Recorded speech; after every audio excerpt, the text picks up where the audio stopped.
మీరు సర్వలోకమునికి వెళ్ళి సర్వ సృష్టికి సువార్తను ప్రకటించమని చెప్పాడు. ఎవరు చెప్పాడు? శిష్యులు కాదు, మనకి అందరికి చెప్పాడు. మరి మీరంతా ఎంతమందికి యేసు ప్రభు గురించి చెప్పారు? చెప్పకపోతే మీరంతా క్రైస్తవులు ఎలా అవుతారు? మీ పనులు మీరు చేసుకొని 3 పూట్ల తిని తెల్లారి బాత్రూమ్కి వెళ్ళి పడుకుంటే ఉపయోగం ఏముంది? నువ్వు ఎన్ని ఆస్తులు సంపాదించుకుంటే, ఎన్ని ఇల్లు నీకుంటే ఏముంది? ఎంత పేరు నీకుంటే ఏముంది? దేవుని కోసం నువ్వేమైనా చేసావా? నీ కోసం ఆయన ప్రాణమే పెట్టాడు. మరి నువ్వేం చేసావు? ఆలోచించుకోవాలి, లేకపోతే చాలా కష్టం. ఫిలిప్పీయులకు రాసిన పత్రిక 2వ అధ్యాయం 21వ వచనం ఈ విధంగా సెలవిస్తుంది. అందరూ తమ సొంత కార్యములనే చూసుకొనుచున్నారు గాని యేసుక్రీస్తు కార్యములను చూడరు. ఎందుకు చూడరు?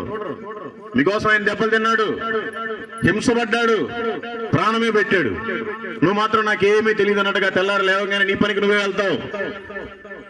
మరి ఆయన వచ్చి నీ పని చేశాడే, నీ పాపాల నుండి నిన్ను తప్పించి, నీ శాపం నుండి నిన్ను విడిపించి, నిన్ను దేవుడి కుమారుడిగా దేవుడి కుమార్తెగా నిన్ను అంగీకరించి ఆయన వెళ్ళాడే. మరి నువ్వేం చేస్తున్నావు ఆయన కోసం? నీ వల్ల ఆయనకు ఉపయోగం ఏంటి? గ్రహించకపోతే చాలా కష్టం. మన పనులు మనం చేసుకోవడం కాదు, దేవుడి పని కూడా చెయ్యాలి. దేవుడి పని అంటే ఏంటి? ఏం చేయాలి?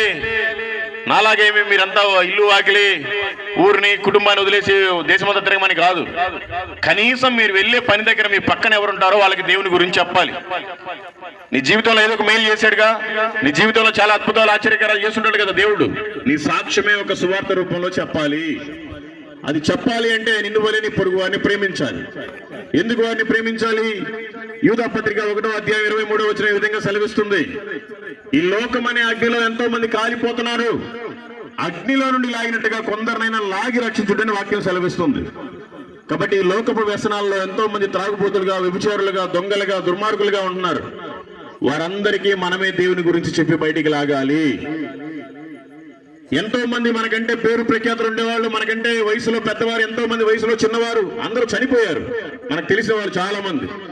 అయినా మనం ఇంకా బ్రతికున్నామంటే ఎందుకు దేవుడు బ్రతికిస్తున్నాడు? మన పనులు మనం చేసుకొని తిని బాత్రూమ్కి వెళ్ళడానికి కాదు. మన వల్ల దేవునికి ఏమన్నా ఉపయోగకరంగా ఉందా? కనీసం ఇప్పటికైనా ఎవరికైనా నా సాక్ష్యాన్ని చెప్తాడని దేవుడు ఆలోచిస్తా ఉన్నాడు. కాబట్టి మీరంతా ఈ లోకం అనే అగ్నిలో కాలిపోయే వారిని కొందరైనా లాగి రక్షించాలని దేవుని పేరట మనవి. ఎందుకు మనమే దేవుని గురించి చెప్పాలి? వాక్యం ఈ విధంగా సెలవిస్తుంది. మత్తయి సువార్త 9వ అధ్యాయం 37వ వచనం.